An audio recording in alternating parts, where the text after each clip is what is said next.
आज four wheeler घरी ठेवून टू व्हीलरवर निघालो आळंदीला लग्नाला.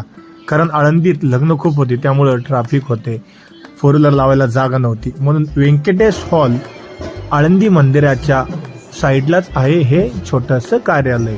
पालखीसाठी ज्या बैलांची निवड झाली होती ते मिरवणुकीसाठी आळंदीत आले होते. खूप छान असे मोठ्या शिंगाचे आणि मोठी अशी बैल होती. त्यांची मिरवणूक आळंदीतून काढण्यात येणार होती, त्यामुळे मंदिरात त्यांना पाया पडण्यासाठी आणलं होतं. काहीतरी गिफ्ट घ्यायचं म्हणून म्हटलं चला माऊलींचा फोटो घ्यावा. छानसा माऊलींचा फोटो गिफ्ट म्हणून दिला. कार्यालयात आल्यावर लग्न वगैरे झालं, काकांचे विधी पण चालू होते. त्यानंतर सर्व विधी संपन्न झाल्यावरती सर्वांसोबत फोटो घेतला. माऊलींच्या मंदिरा शेजारी कार्यालय असल्यामुळे माऊलींच्या दर्शनाला जायची ओढ आम्हाला लागली आणि मग माऊलींच्या दर्शनासाठी आम्ही सर्वजण गेलो.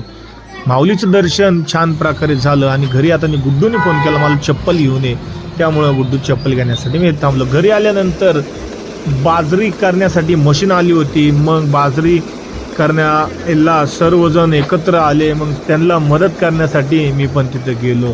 सर्वांनी मिळून एकत्र बाजरी केली. सर्वांना पाऊस पडल्यामुळे एक दोन कट्टे हे कमीच झाले.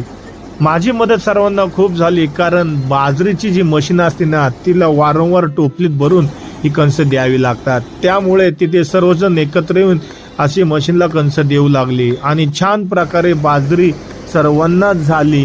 पण पावसामुळे एक दोन कट्टे तर वायाच गेले. तुम्ही पाहू शकता किती छान प्रकारे ही बाजरी आहे.